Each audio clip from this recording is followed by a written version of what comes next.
On Thursday, March 19th, the 12th seed Princeton Tigers' 19-game win streak was snapped in an opening round loss of the NCAA Tournament to the number 5 seed Notre Dame Fighting Irish by a final score of 60-58. Princeton sophomore Devin Kennedy launched a three-point shot down one in the final seconds of the nail-biting contest, but it did not fall, and just like that, agony kicked in, and the Tigers' season was over. Coach Mitch Henderson talked about Kennedy's final shot and the overall abysmal 8 of 31 three-point shooting performance by his team earlier today. That shot's gone in an awful lot for us. Devin's shot, it was the right look for us.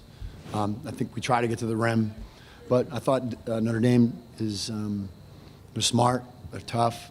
They don't really put anybody on the floor that doesn't have a ton of experience, and I thought that was the story of the game, was they had a lot more experience in this moment, and it showed, and we got, this team has been punched in the face a little bit throughout the course of the season, but they always respond, and you know, I've been on teams where that doesn't happen, so they did a great job, but I was pleased with the chances that we had. All year long, the Tigers had one goal in mind, and that was to play in the NCAA Tournament. In order to do that, they first needed to win the inaugural Ivy League tournament, and not only did the Tigers win the Ivy League, but they were undefeated in Ivy League play. The Tigers started the year off to a shaky 4-6 start and also suffered major injuries to key players Hans Brace and Henry Caruso. But senior leadership prevailed, and Coach Mitch Henderson talked about seniors Stephen Cook and Spencer Weiss. You know, they look just like my freshmen did 4 years ago, and what you see now is a responsibility, and you know, the one thing it's wild is once they figure it out and they're exactly where you want them, they graduate. And I'm going to miss them all so much. And in particular, these two guys. You know, Spencer has allowed us to play a certain way, and we're very difficult to guard.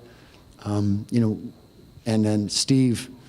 We were just in the locker room, and some of his teammates were saying some pretty incredible things about him. He truly makes you want to be a better person when you're around him. He's academic All-American, our first since 1998, and you know, he deserves every bit of that recognition. The Tigers walked off the court with conflicting emotions. Clearly, they were upset, but also proud of the success that they had this past season. Notre Dame was an experienced team and a heavy favorite because of its past 2 Elite Eight appearances in the Big Dance.